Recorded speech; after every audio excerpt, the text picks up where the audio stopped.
غلبت فئۃ کثیرۃ بإذن اللہ۔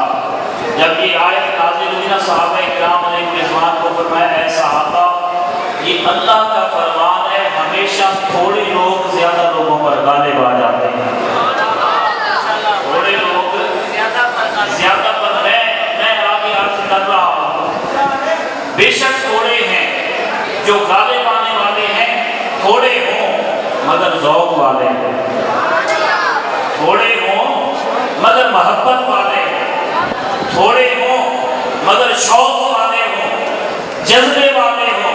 خدا کی قسم یاد رکھنا، اگر تمہارا جذبہ صحابہ والا ہوا، خدا آج بھی وہی خدا ہے جو 313 کو 1000 پہ غالب کر دیتا۔ اگر تمہارا جذبہ حسینی جذبہ ہوگا، اللہ آج بھی وہی اللہ ہے جو 72 کو 22,000 پہ غالب کر دیتا۔ اس لیے اس بات مذہب میں جتنے بیٹھے ہیں وہ ذوق سے بیٹھے، پیار سے بیٹھے۔ میں اپنی گفتگو کا آغاز اس خوبصورت جملے سے کر رہا ہوں، اور جس طرح آپ کا مزاج ہوا، جس طرح آپ کی محبت ہوئی، میں بات کو آگے بڑھاؤں گا، نہیں تو اسی جملے پہ ہی بات ختم ہو جائے گی۔ مگر یہ یاد رکھیں، یہ ذہن نشین کر لیں، اس دنیائے کائنات میں، اس مشام ہستی میں، اس کائنات ہست و بود میں زمین بھی ہے، آسمان بھی ہے، مکان بھی ہے، لا مکان بھی ہے، فرش بھی ہے، عرش بھی ہے، لوح و قلم اور کاتبین بھی ہیں، عرش و کرسی اور حاملین بھی ہیں۔ یہ ساری چیزیں، ہوا بھی اسی دنیا میں چلتی ہے، فضائیں بھی یہاں چلتی ہیں، خوشبوئیں بھی یہاں ہیں، سمندروں کی روانی بھی یہاں ہے، پہاڑوں کی جولانی بھی یہاں ہے، خوبصورت وادیاں، سرسبز شاداب کھیت، لہلہاتی ہوئی جناب کھیتیاں، یہ سارا کچھ اس دنیائے کائنات میں ہے۔ مگر خدا کی قسم یاد رکھنا، جو میں جملہ کہہ رہا ہوں، جتنے بچ گئے ہیں سجید سے لے کر آخری بندے تک، اگر اس کے دل کا عقیدہ یہی ہو اور دل کی آواز یہی ہو تو پھر بخیلی نہ کرنا، پھر کنجوسی نہ کرنا، شخصیت پرستی کے لعنت میں سبحان اللہ نہ کہنا، دل کرے تو کہنا، نہ کرے تو معافی ہے۔ جہاں یہ ساری چیزیں موجود ہیں، ان ساری چیزوں میں جو اللہ کے نزدیک محبوب چیز ہے، مقبول چیز ہے، پیاری چیز ہے، نہ تو وہ زمین ہے، نہ آسمان ہے، نہ مکان ہے، نہ لامکان ہے، نہ عرش و فرش ہے، نہ لوح و قلم اور کاتبین ہیں، نہ عرش و کرسی اور حاملین ہیں۔ خدا کی قسم اللہ کے نزدیک جو محبوب چیز ہے وہ مدینے والے کی ذات ہے۔ کہہ دیں سبحان اللہ۔ سب سے پیاری چیز، سب سے محبوب چیز، سب سے مقبول چیز وہ مدینے والے کی ذات ہے۔ اس پر اگر عقیدہ ہے اور عقیدے میں گنجائش ہے تو پھر کہیں سبحان اللہ۔ سب سے محبوب چیز مدینے والے کی ذات ہے۔ پھر اس سے جس شے کو نسبت ہوئی، کتاب سے نسبت ہوئی، وہ کتابوں میں اعلیٰ بن گئی۔ کتاب کو نسبت ہوئی، وہ کتابوں میں اعلیٰ بن گئی۔ اصحاب کو نسبت ہوئے، سارے انبیاء کے صحابیوں سے اعلیٰ بن گئے۔ اور جناب جس شہر کو نسبت ہوئی، پوری کائنات کے شہروں سے اعلیٰ بن گیا۔ جس آل کو نسبت ہوئی، سارے خاندانوں سے اعلیٰ بن گئے۔ آپ پہ نام پہ کہہ دیں سبحان اللہ۔ میں آ رہا ہوں اپنی بات پہ، لیکن مجھے لگتا ہے آج آپ کا موڈ نہیں ہے سننے کو، تو وہ کہتے ہیں نا دکاندار کے پاس سودا ہو نا باسی، وہ کہتے ہیں جلدی جلدی بک جائے، جلدی جلدی بک جائے۔ ہمارے پاس باسی مال نہیں ہے، ہمارے پاس قرآن کا مال ہے۔ نہ لیں گے تو خریدار بڑے ہیں، یہاں نہ صحیح کہیں اور، اگر لینا ہے تو پھر جاگ کے بیٹھے اور کہیں سبحان اللہ۔ ہر شے جس کو نسبت ہوئی مدینے کے تاجدار سے وہ اعلیٰ بن گئی۔ قرآن کو نسبت ہوئی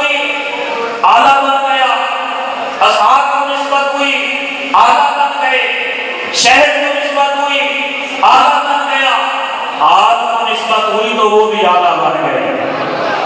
یہ کیا ہے؟ آپ دیکھیں آج کل پرفتن دور ہے بھائی، یہاں ہر قسم کا بندہ ہے، ہر فکر کا بندہ ہے، ہر سوچ کا بندہ ہے، نام کے لیبل لگائے ہوئے ہیں، یہ بھی سنی ہے، یہ دیوبندی ہے۔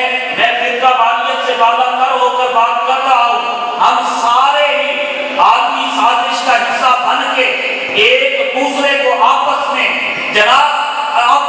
لڑ کر ہم ان کی توجہ سے دور ہوتے جا رہے ہیں۔ اب میری جملہ سننا اور میری بات سننا، ہر ذی شعور بندہ، ہر سمجھنے والا بندہ اس بات کو سمجھے گا۔ جناب نام کے لیبل ہے، یہ کون ہے؟ یہ بھی سنی ہے، یہ دیوبندی ہے، یہ اہل حدیث ہے، یہ اہل تشیع ہے۔ سنی کہتا ہے جی انگوٹھے چومو، درود و سلام پڑھو، حضور کی محفلیں کرو، ثواب ہوگا۔ دیوبندی کہتا ہے نہیں نہیں انگوٹھے نہ چومنا، یہ بدعت ہے۔ کوئی چوم رہا ہے، کوئی نہیں چوم رہا، چومنے والا نہ چومنے والے کو غلط اور نہ چومنے والا چومنے والے کو غلط۔ کوئی ادھر ہاتھ باندھ کے نماز پڑھتا ہے، کوئی ادھر پڑھتا ہے، کوئی چھوڑ کے پڑھتا ہے، کوئی جناب آمین اونچی آواز سے کہتا ہے۔ مختلف زاویہ فکر ہیں، مختلف سوچیں ہیں، مختلف فکریں ہیں۔ اب جناب اس سنی سے پوچھو بھائی تیری منزل کیا ہے، تو چاہتا کیا ہے؟ وہ کہے گا میں محفلیں اس لیے سجاتا ہوں کہ میں محفلیں سجاؤں گا، مدینے والا راضی ہوگا، اللہ مجھے جنت عطا فرما دے گا۔ اب سمجھنے کی بات ہے، سنی کی منزل جنت بن گئی۔ دیوبندی سے کہے بھئی تو میلاد کیوں نہیں مناتا، 11ویں کیوں نہیں مناتا، انگوٹھے کیوں نہیں چومتا، یہ ساری چیزیں، وہ کہے گا یہ صحابہ کے دور میں نہیں ہوئے، یہ بدعت ہیں، ان سے بچیں گے اللہ راضی ہوگا، اللہ ہمیں جنت میں بھیج دے گا۔ شیعہ سے پوچھیں، اہل حدیث سے پوچھیں، ہر ایک کی منزل جنت ہے۔ سنی بھی جنت میں جانا چاہتا ہے، دیوبندی بھی جنت میں جانا چاہتا ہے، اہل حدیث بھی جنت میں جانا چاہتا ہے، اہل تشیع بھی جنت میں جانا چاہتا ہے۔ پوچھو تو صحیح رب سے کہ یا اللہ تو جنت سنی کو دے گا، تو جنت دیوبندی کو دے گا، تو جنت شیعہ کو دے گا، تو اہل حدیث کو دے گا، کس فرقے کو دے گا، کس گروہ کو دے گا، کس جماعت کو دے گا؟ فرمایا چپ کر، جنت میں نے کسی جماعت کے لیے نہیں بنائی، جنت میں نے کسی گروہ کے لیے نہیں بنائی، جنت میں نے کسی فرقے کے لیے نہیں بنائی۔ یا اللہ پھر کس کے لیے جنت بنائی ہے؟ فرمایا جس کے لیے جنت بنائی ہے اس سے سودا ہو گیا ہے، میں نے جنت کو بیچ دیا ہے۔ یا اللہ کسے بیچ دیا ہے؟ فرمایا اسے بیچ دیا ہے جس نے سر کٹا کر بھی قرآن کا درس دیا ہے، جس نے سر کٹا کر بھی قرآن کا درس دیا ہے۔ بولو تو صحیح، اگر سمجھ آئیے تو پھر کہہ دیں سبحان اللہ۔ کسی جماعت کے لیے جنت نہیں، بھولے نہ رہنا، جنت کا معیار قرآن نے کیا بتایا؟ ان اللہ اشتری من المؤمنین انفسہم واموالہم بان لہم الجنہ۔ جنت کا معیار نہ سنی کے لیے بنا، نہ دیوبندی کے لیے بنا، نہ کسی جماعت کے لیے بنا، نہ فرقے کے لیے بنا۔ جنت کے معیار اور مزاج کے ہونے کے لیے حسینی ہونا پڑتا ہے۔ جو حسینی ہے وہ کہہ دیں سبحان اللہ۔ جنت کے میں جانے کے لیے حسینی ہونا پڑتا ہے۔ خدا کی قسم اگر میں یہ جملہ کہہ دوں تو کوئی بے جا نہیں بجا ہی ہوگا۔ ملک برادران نے بڑی خوبصورت محفل کا انعقاد کر کے آپ اس محفل میں تشریف لائے اور یہ جملہ ہدیہ سمجھ کے لے جائیے، سمجھ آ جائے اور دل مانے، دل یقین کرے تو پھر بولنا، وگرنہ کوئی پابندی نہیں ہے۔ خدا کی قسم اللہ نے جنت کا مزاج اور جنت کا معیار کسی جماعت کو نہیں گردانا، کسی فرقے کو نہیں گردانا، کسی گروہ بندی کو نہیں گردانا۔ اللہ فرماتا ہے اگر جنت لینی ہے، جنت میں آنا ہے، دل سے حسینی بن جا۔ جس کے دل میں حسین کا پیار ہوگا وہی جنت کا حقدار۔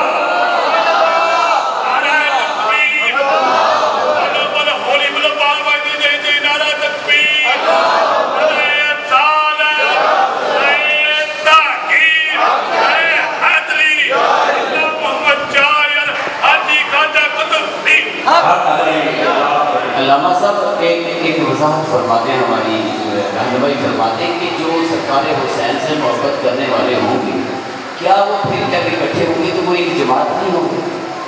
میں جو یہ دنیا کی جماعتیں ان کی بات کر رہا ہوں، یہ جو ہم نے فرقے بنائے ہوئے ہیں، جو ہم نے جماعتیں بنائی ہوئی ہیں، دیکھیں میرے آقا کریم علیہ السلام سے کی حدیث پاک ہے، مولا علی سے روایت ہے، میرے آقا علیہ السلام نے فرمایا 73 فرقے ہوں گے، ایک فرقہ جنتی ہے، ایک فرقہ، یہ سیاستہ کی ساری کتابوں میں موجود ہے، میں تارک امتی علی ثلاثۃ و سبعین ملہ کلہم فی النار الا ملۃ واحدہ، میں ان 73 فرقوں میں سے ایک فرقہ جنتی ہے۔ مولا علی نے پوچھا سونیا وہ کون سا جنتی ہے؟ فرمایا ہم اہل السنت والجماعہ، جو میری سنت پر عمل کرتا ہے اور میری جماعت کے ساتھ چلتا ہے۔ اب آئیے ذرا آگے چلیے، میں بات کو آگے لے چلتا ہوں اور ابھی میرا موضوع ختم نہیں ہوا، آپ نے جلدی کر دی، وگرنہ پوری تقریر سن کے کسی کو اعتراض کی گنجائش نہ رہتی اور نہ سمجھنے کے لیے پوچھنے کی ضرورت رہتی۔ وہ ایک جماعت جو جنتی جماعت ہے، جو جنتی گروہ ہے، جو جنتی فرقہ ہے، وہ کون سا فرقہ ہے، وہ کون سی جماعت ہے، وہ کون سا گروہ ہے؟ میرے آقا کریم نے فرمایا ایمان کی مختلف نشانیاں ہیں، کبھی نماز ایمان کی نشانی رہی، میرے آقا نے فرمایا من ترک الصلاۃ متعمدا فقد کفر، جس نے جان بوجھ کر نماز چھوڑی وہ کافر ہو گیا۔ دور بدلا، وقت گزرا، ایمان کی نشانی بدل گئی، میرے آقا نے فرمایا من صام رمضان ایمانا واحتسابا فقد غفر له ما تقدم من ذنبه، ایمان کی نشانی روزہ بن گیا، وقت گزرا جناب ایمان کی نشانی حج بن گئی، وقت گزرا ایمان کی نشانی زکات بن گئی۔ پھر ایسا دور بھی آیا لوگ نمازی بھی تھے، حاجی بھی تھے، روزہ دار بھی تھے، زکات دینے والے بھی تھے، لیکن قرآن نے یہ صدق جاری کی وما ہم بمؤمنین، نہ یہ مومن ہیں، نہ یہ عاشق ہیں، نہ یہ ہدایت یافتہ ہیں، نہ یہ جنتی ہیں۔ اب بھائی ایمان کی نشانی کیا ہے؟ نمازیں تو پڑھتے ہیں، پیشانیوں پر محراب ہیں، روزے رکھتے ہیں، نقاہت کی وجہ سے آنکھیں اندر چلی گئی، یہ سب کچھ کرتے ہیں۔ حضرت عبداللہ بن مسعود نے فرمایا آؤ میں تمہیں بتاتا ہوں اب ایمان کی نشانی کیا ہے۔ فرمایا کنا نعرف المؤمنین والمنافقین بذکر اہل بیت النبی صلی اللہ علیہ وسلم، فرمایا ایمان کی نشانی یہ ہے کہ اہل بیت کا ذکر چھیڑو، جس کا چہرہ بگڑ جائے بے ایمان ہے، جو بچل جائے محمد کا غلام ہے۔ تکبیر، عظمت و شان اہل بیت، عظمت و شان اہل بیت۔ وہی ایک جماعت، وہی ایک جماعت، وہ حسینی جماعت ہے، حسینی جماعت ہے، وہ حسینی جماعت ہے۔ بھائی آج کا کوئی ملا، آج کا کوئی دانشور، آج کا کوئی مفکر اٹھ کے جناب آل کے خلاف بات کرے تو حسینی جماعت کا ایک ذمہ دار آدمی ہونے کے ناطے میں یہ تمہیں پیغام دے کے جاؤں گا۔ خدا کی قسم میرے آقا کریم علیہ السلام نے فرمایا جو مجھ سے محبت کرے میری آل سے دور رہے، اس نامراد کی مجھ سے محبت جھوٹی ہے۔ فرمایا میری بارگاہ میں محبت وہی قبول ہے کہ مجھ سے پہلے حسین کی محبت دل میں جمع کر۔ اس لیے بھائی میں واپس اپنی بات پہ آتا ہوں، میں بڑی محنت کر کے آیا ہوں۔ کیوں؟ اس لیے محنت کی، مجھے پتا ہے کہ اللہ شاہ صاحب نے ادھر ہونا ہے، اور میں حقیقت بات ہے پروگرام بڑے ہیں، تقریریں بڑی ہیں، سننے والے بڑے ہیں، مگر جہاں ان جیسے لوگ بیٹھے ہو نا پھر پڑھنے کا بھی مزہ آتا ہے، سننے کا بھی مزہ آتا ہے۔ صاحب نظر جہاں بیٹھا ہو، جب وہ عمیق نظر سے صرف اس وجود کو نہیں دیکھتا جو اس کے اندر ایک مقام ہے، اس پر بھی اس کی نگاہ ہوتی ہے، اس پر بھی نظر ہوتی ہے۔ تو اس لیے میں بڑی لوگ کہتے ہیں کہ ہم تیاری نہیں کی؟ میں کہتا ہوں نہیں کی تو اس لیے چبلے مارتے ہو اسٹیج پہ، اس لیے تو کچے مارتے ہو۔ یہ کوئی بڑے عالم ہونے کی سند نہیں ہے کہ تو نے تیاری نہیں کی۔ کیا تو نبی ہے؟ تجھے وحی آتی ہے؟ کیا تجھے الہام ہوتا ہے؟ تو تیاری نہیں کرتا اور تقریر نہیں کرتا ہے۔ یہ ہمارے مزاج نے، ہمارے میعاد نے ایسے لوگوں کو بنا دیا کہ اب انہیں ضرورت ہی نہیں ہے نہ قرآن پڑھنے کی، نہ حدیث پڑھنے کی، نہ تاریخ پڑھنے کی، نہ سیرت پڑھنے کی۔ کیا وہ لوگ پاگل تھے جو 9 سال 10 سال کبھی صرف میں کھوئے ہوئے ہیں، کبھی نحو میں کھوئے ہوئے ہیں، کبھی منطق میں کھوئے ہوئے ہیں، کبھی فلسفے میں کھوئے ہوئے ہیں، کبھی سیرت میں کھوئے ہوئے ہیں، کبھی تاریخ میں کھوئے ہوئے ہیں، کبھی فلکیات پڑھ رہے ہیں، کبھی ارضیات پڑھ رہے ہیں، کبھی نجوم پڑھ رہے ہیں؟ وہ پاگل لوگ تھے جو گزر گئے کہ ہمارے مزاج نے ان کو ہمارے اوپر غالب کر دیا کہ اب انہیں ضرورت نہیں رہی کوئی پرانے شعر، کوئی پرانی روایات، کوئی پرانی باتیں جسے ہم سن کے بجلتے رہتے ہیں، جسے ہم سن کے دھڑکتے رہتے ہیں۔ خدا کی قسم کبھی تم نے مطالبہ نہیں کیا کہ آج ہمیں وہ گفتگو سناؤ، ہمیں وہ بات سناؤ جو کسی دور میں صدیق اکبر پڑھا کرتے تھے، کسی دور میں فاروق اعظم پڑھا کرتے تھے، عثمان غنی پڑھا کرتے تھے، مولا علی پڑھا کرتے تھے۔ اگر تمہارا مزاج یہ بن جائے، معیار یہ بن جائے، پھر دیکھنا خطیب کتنے ہیں، نقیب کتنے ہیں، ناخواں کتنے ہیں، قاری کتنے ہیں، مگر یاد رکھنا جب تمہارا مزاج یہ بن گیا پھر خطیب بھی وہی رہے گا، نقیب بھی وہی رہے گا، قاری بھی وہی رہے گا، ناخواں بھی وہی رہے گا۔ جو زبان کا بھی حسینی ہوگا، دل کا بھی حسینی ہوگا۔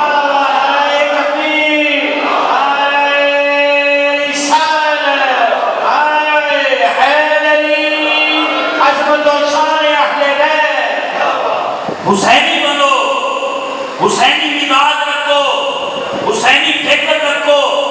سال بعد تم نے ایک محفل کیا کرائی؟ تو بخشا گیا، تو بخشا گیا، تو حسینی بن گیا۔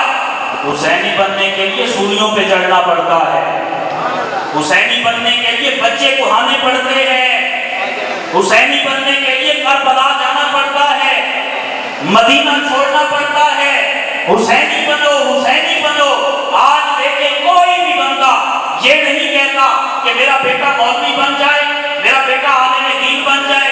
کیوں کہ دنیا داری میں وہ دیکھ رہا ہے مولوی بیچارے کو کیا ملتا ہے، مولوی کیا کماتا ہے، مولوی کہاں سے کھاتا ہے۔ بھائی یاد رکھنا، عالم دین ہو، مولوی ہو، اگر وہ دل سے حسینی ہے تو رزق اس کا ایسا مقدر ہوتا ہے، ایسا مقدر ہوتا ہے، صرف پڑھانے والے نہیں، صرف بھیجنے والے نہیں، وہ بندہ اس مقام پر پہنچ جاتا ہے کہ اس پر خدا بھی ناز کرتا ہے، محمد مصطفیٰ بھی ناز کرتا ہے۔ زندہ باد۔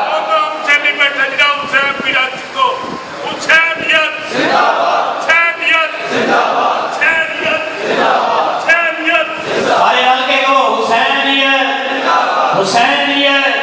علامہ اقبال نے فرمایا سی نا کہ رمز قرآن از حسینہ مختم زیاد شے وشو لہا اندوختم۔ اے سما اے پہ کے دور افتہ لگا عشق بابر خاک پاتے ہوں لساں۔ اے حیدری حسینیت۔ توجہ کریں، ماشاءاللہ اللہ نے جنت کا سودا حسین سے کر دیا ہے۔ جنت میں آپ کو ادھر ادھر کیا گھماتا پھر، میں اسی بات پہ لے آتا ہوں۔ اللہ نے جنت کا سودا حسین سے کیا۔ کیوں؟ یاد رکھنا یہ وہ گھرانہ ہے جہاں سے علم ملتا ہے۔ ہر جملہ سبحان اللہ کہنے والا ہے، کہتے جائیں اور پھر دیکھیں کہ مزہ کیا آتا ہے۔ خدا کی قسم یاد رکھنا یہی وہ گھرانہ ہے جہاں سے علم ملتا ہے، یہی وہ گھرانہ ہے جہاں سے عمل ملتا ہے، یہی وہ گھرانہ ہے جہاں سے عمل ملتا ہے، یہی وہ گھرانہ ہے جہاں سے صبر ملتا ہے، یہی وہ گھرانہ ہے جہاں سے شکر ملتا ہے، یہی وہ گھرانہ ہے جس نے اللہ کی حمد ہمیں بتائی، یہی وہ گھرانہ ہے جس نے رسول اللہ کی نعت ہمیں بتائی، یہی وہ گھرانہ ہے جس سے شریعت ملتی ہے، جس سے طریقت ملتی ہے، جس سے حقیقت ملتی ہے، جس سے معرفت ملتا ہے، جس سے قرآن ملتا ہے،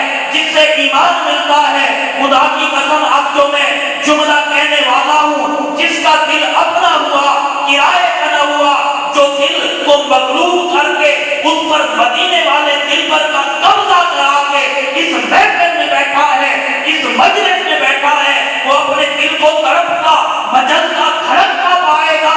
خدا کی قسم یہ وہ گھرانہ ہے جہاں سے مصطفیٰ بھی ملتا ہے، خود خدا بھی ملتا ہے۔ یہی وہ گھرانہ ہے جہاں سے مدینے والا بھی ملتا ہے، رب العالمین بھی ملتا ہے۔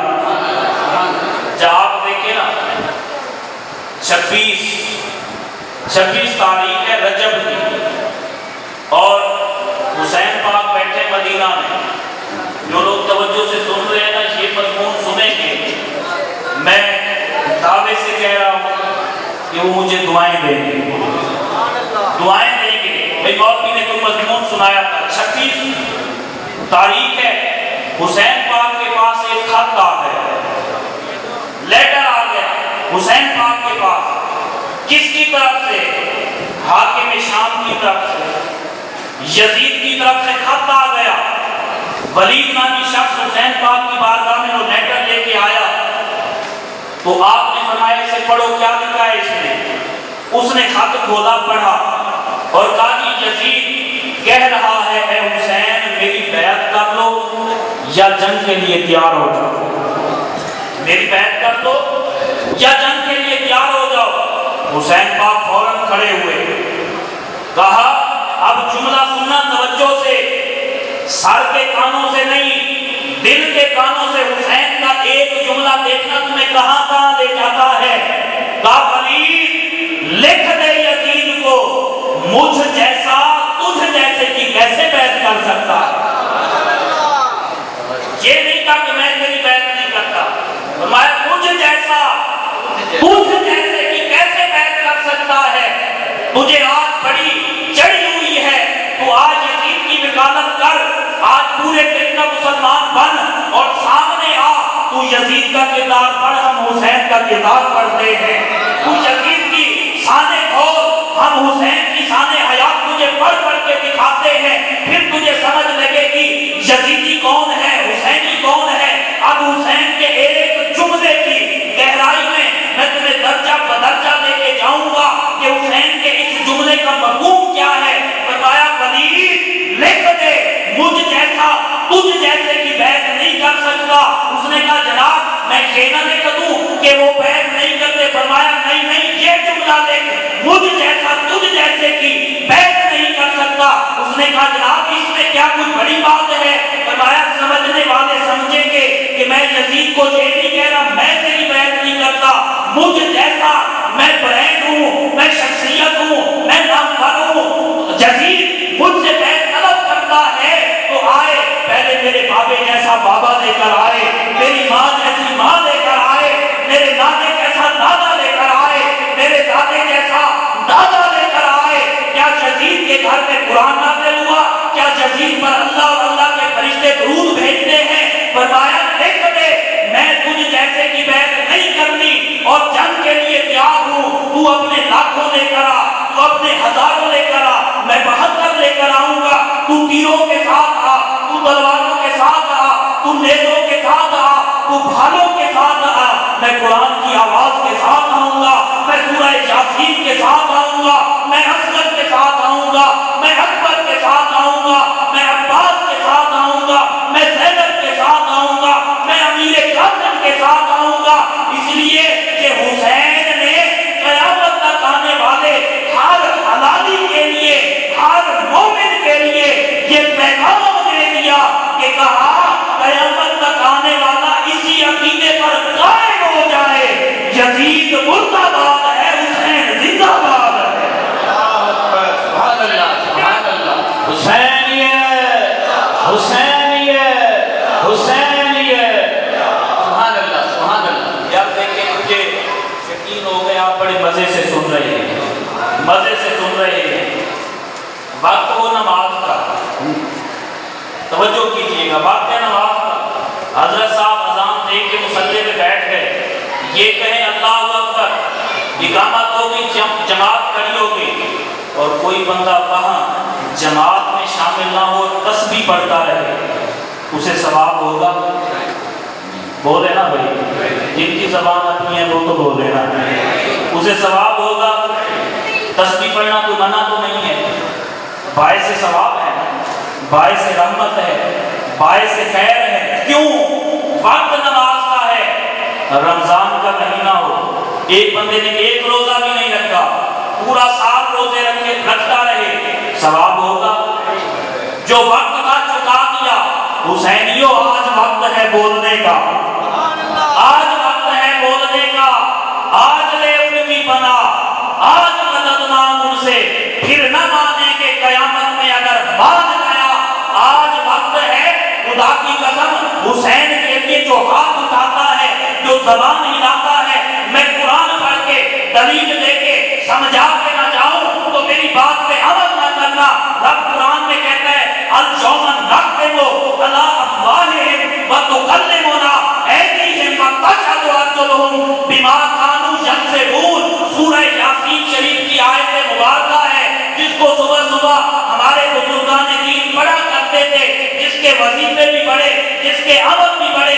اس میں اللہ فرماتا ہے کہ اللہ نے ہاتھ انسان کو دے کے یہ کھلے عام اس کو اجازت دے دی، تو جا کے میلوں میں ہاتھ اٹھا، تو جا کے کہانیوں پہ ہاتھ اٹھا، تو جا کے جوتوں پہ ہاتھ اٹھا، مگر یہ یاد رکھنا یہ ہاتھ یہ ہاتھ یہ ہاتھ قیامت کے دن گواہیاں دیں گے، یہ ہاتھ قیامت کے دن بولیں گے، یہ بول رہا ہوگا کہ یا اللہ اس نے نون کے نعرے کے لیے مجھے اٹھایا تھا، اس نے پی ٹی آئی کے نعرے کے لیے مجھے اٹھایا تھا، اس نے پیپل پارٹی کے نعرے کے لیے اٹھایا تھا۔ خدا کی قسم یہی ہاتھ جب یہ بتائے گا کہ مولا یہ وہ ہاتھ ہے، دیوان میرج ہاتھ میں بیٹھ کر جو حسین کی عظمت کے لیے، حسین کی شان کے لیے، حسین کی امامت کے لیے، حسین کی خلافت کے لیے اٹھا تھا، میرا ذوق کہتا ہے، میرا شوق کہتا ہے، میرا ایمان کہتا ہے، ایمان و وجدان کہتا ہے، جب ہاتھ یہ گواہی دے گا مولا یہ حسین کے لیے اٹھا تھا۔ خدا کی قسم اللہ ہمارے اعمال نہیں دیکھے گا، گناہ نہیں دیکھے گا، جس بات حسین دیکھے گا۔ کہہ دیں سبحان اللہ۔